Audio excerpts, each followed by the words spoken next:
Λοιπόν, το δικό μας το παιδί δεν κάθεται πουθενά. Έχουμε relax, έχουμε γυμναστήριο, έχουμε παιχνίδια. Δεν ασχολείται με τίποτα πάνω από 10 λεπτά. Μετά όλο φωνάζει, όλο γκρινιάζει, όλο θέλει αγκαλιά. Είδα εγώ στο TikTok κάποιες κοπέλες που έχουν πάρει από το τέμο ένα φουσκωτό καθισματάκι, οπότε μάντεψε. Πάμε να κάνουμε ένα τέμου haul. Άδραξα την ευκαιρία λοιπόν και παρήγγειλα.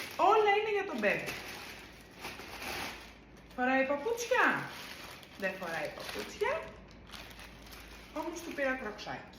Λοιπόν, θέλω να σου πω ότι πήγαμε στην Crocs, στην κανονική, και μας είπαν ότι βγαίνει από 19... Αχ, θα του είναι μεγάλο. Κοίτα εδώ. Μας είπαν ότι βγάζει από 19 με 21, κάτι τέτοιο.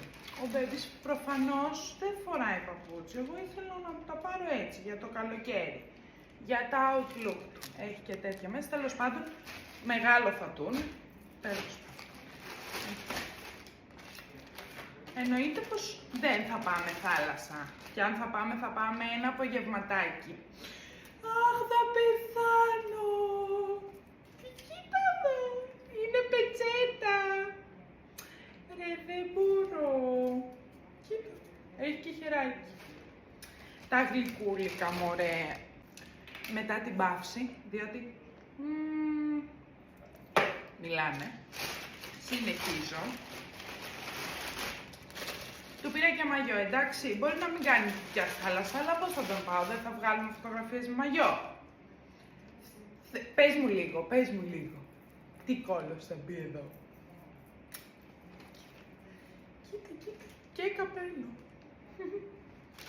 Λοιπόν, και αφήνω στο τέλος αυτό που πήραμε. Είναι το καθισματάκι. Δεν μπορώ να το ανοίξω.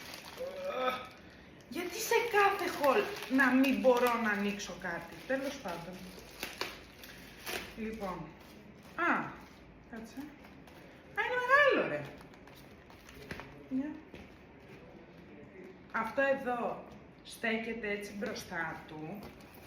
Και αυτό φουσκώνει η πλάτη του. Δεν μπορώ να σου το δείξω τώρα πως είναι. Σίγουρα θα το έχεις δει κάπου. Θα σου κάνω update γι' αυτό, γιατί αν είσαι μαμά και όντως πραγματικά ισχύει, ξέρω ότι θα σε σώσω. Εύχομαι να είναι όλα καλά. Ό,τι κωδικό θέλετε, αν σας άρεσε κάτι, τα γνωστά μου γράφετε από κάτω. Αυτά, φιλιά πολλά, γεια!